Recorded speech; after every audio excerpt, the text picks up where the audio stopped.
Em nosso estudo de hoje, a lição 27 do livro Roteiro tem por título Mediunidade. Esmagadora maioria dos estudantes do Espiritismo situam na mediunidade a pedra basilar de todas as edificações doutrinárias, mas cometem o erro de considerar por médios tão somente os trabalhadores da fé renovadora com tarefas especiais ou os doentes psíquicos que, por vezes, servem admiravelmente à esfera das manifestações fenomênicas.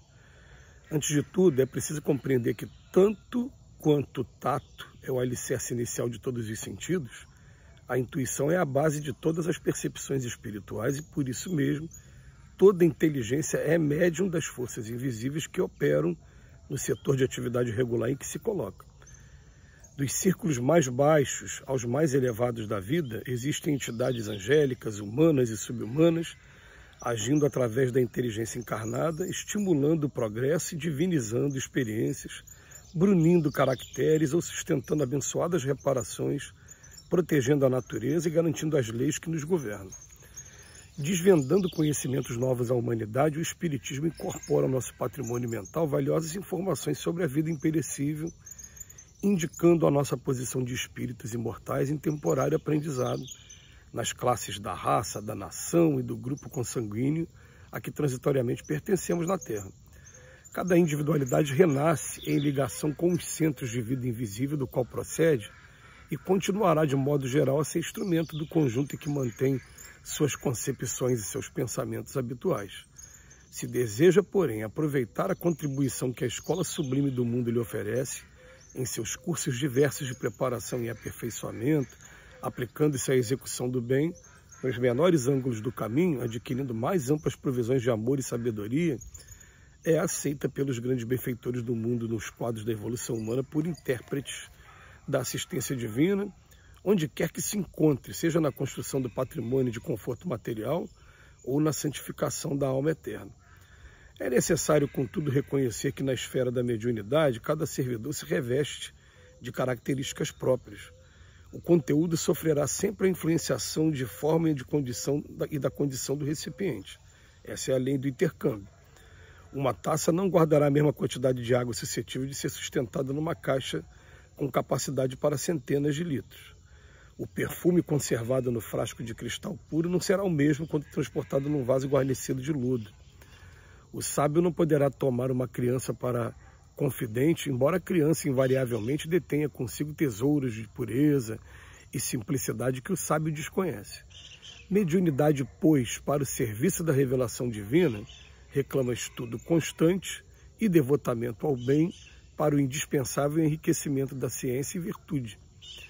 A ignorância poderá produzir indiscutíveis e belos fenômenos, mas só a noção de responsabilidade, a consagração sistemática ao progresso de todos, a bondade e o conhecimento consegue materializar na Terra os monumentos definitivos da felicidade humana.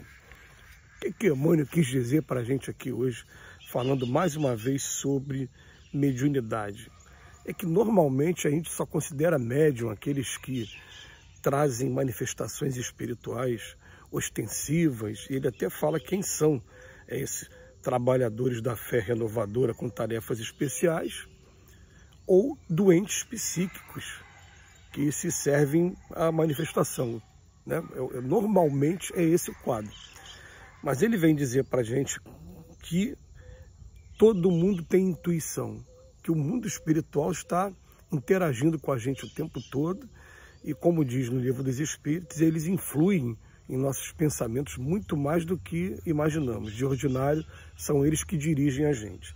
Então ele vem dizer para a gente que na verdade, a intuição é a base de todas as percepções espirituais. Por isso mesmo, toda inteligência é médium das forças invisíveis que operam no setor regular da atividade em que se coloca. Então, a gente precisa, em primeiro lugar, a gente ter essa certeza de uma coisa. Estamos interagindo o tempo todo, estamos sendo influenciados o tempo todo, mas a gente vai se deixar levar por aquilo por onde bate mais o nosso coração. Então vamos colocar uma coisa, né? Somos todos médios 24 horas por dia e quando estamos recebendo influências positivas ou negativas, mas quando temos na mão e aqui na mente o Evangelho de Jesus, a gente consegue utilizar o nosso livre-arbítrio para saber aonde a gente vai deixar com que essa influência nos leve ou não. Eu estou querendo dizer que é muito comum, por exemplo, de repente eu não conheço uma determinada pessoa e me vem por intuição alguma coisa contrária àquela pessoa, alguma coisa até agressiva àquela pessoa. E a gente logo de cara vai pensar assim, ih, fulano, não gostei de fulano, senti uma coisa diferente do fulano. Não, você sentiu que tem um espírito do lado dessa pessoa que não gosta dessa pessoa, você foi sensível a ele e você não tem motivo algum para ter antipatia, para ter esse sentimento por aquela pessoa, mas você sentiu isso porque você sentiu um outro espírito que está do lado daquele encarnado. Então a gente começa a pensar o seguinte, a gente está sendo médium 24 horas por dia em todo e qualquer ambiente. É claro que, como a gente viu até na lição anterior, o meio, as pessoas influenciam sim. Não tem por onde a gente fugir disso. Mas isso vai dar uma base para a gente pensar assim, quais são os meios que eu quero frequentar? Qual é o tipo de vibração, o tipo de sentimento que eu quero atrair para mim? Quando eu, por exemplo, que gosto muito de futebol e gosto muito de ir no estádio ver o jogo, quando eu estou ali no estádio, eu estou sendo influenciado por toda aquela energia das torcidas organizadas. Mas mesmo sendo influenciado por aquela energia toda, eu tenho meu livre-arbítrio para não me deixar ceder por qualquer tentativa de conflito com torcida adversária, ou então de provocação desnecessária, ou então até mesmo de controlar as minhas emoções para não ficar extravasando também energias deletérias que possam estar contaminando alguém ali, uma jogada equivocada, um erro do juiz e de repente um palavrão vai me situar num campo ali que eu vou atrair aquilo de maneira que eu estou buscando naquele momento. Então a gente começa a compreender como esse fenômeno acontece e a gente começa a se precaver e trazer mais responsabilidade para a gente. Para isso, é claro, a gente não precisa ser um estudioso, a gente está sendo médium naturalmente o tempo todo. E o Emmanuel termina fazendo uma comparação também muito legal, porque o que acontece? A influência chega até a gente, mas a gente vai traduzir essa influência dentro do conteúdo cultural, intelectual que eu tenho. Então por isso que eles falam para a gente, né? Descobriu que tem uma mediunidade assim um pouquinho mais aflorada, estuda o máximo que você puder. É claro que amai-vos em primeiro lugar, instruí-vos em segundo lugar. Mas quanto mais a gente estuda, mais a gente adquire patrimônio para colocar na mão dos espíritos para eles utilizarem no momento correto. Então, às vezes chega uma determinada influência para a gente e a gente fica, como é que eu vou utilizar esse tipo de coisa?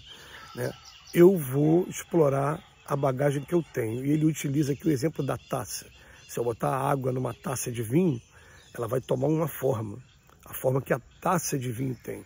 Se eu colocar numa caixa de 1000 litros, por exemplo, ela vai tomar a forma que a caixa de 1000 litros tem. A influência chega, o que é que eu tenho na minha mente? São só coisas edificantes? São só coisas agressivas? São só coisas depressivas? Eu vou interpretar ao meu modo e vou exteriorizar ao meu modo aquela experiência aquela influência que está chegando para mim. Então a mediunidade é uma coisa que quando a gente descobre que a gente tem essa sensibilidade, a gente vai chegar fatalmente a conclusão de que a gente precisa da utilização da oração, a gente precisa do estudo do Evangelho constante, para pelo menos a gente saber, não que a gente vai começar a acertar de uma hora para outra, que a natureza não dá salto, mas quando a influência chegar, qual é a influência que eu devo ceder e qual que eu não devo ceder de jeito nenhum, aquela que eu vou segurar para mim, guardar para mim e fazer minha oração para poder voltar ao meu equilíbrio. Ele fala, mediunidade, pois, para o serviço da revelação divina, reclama estudo constante e devotamento ao bem.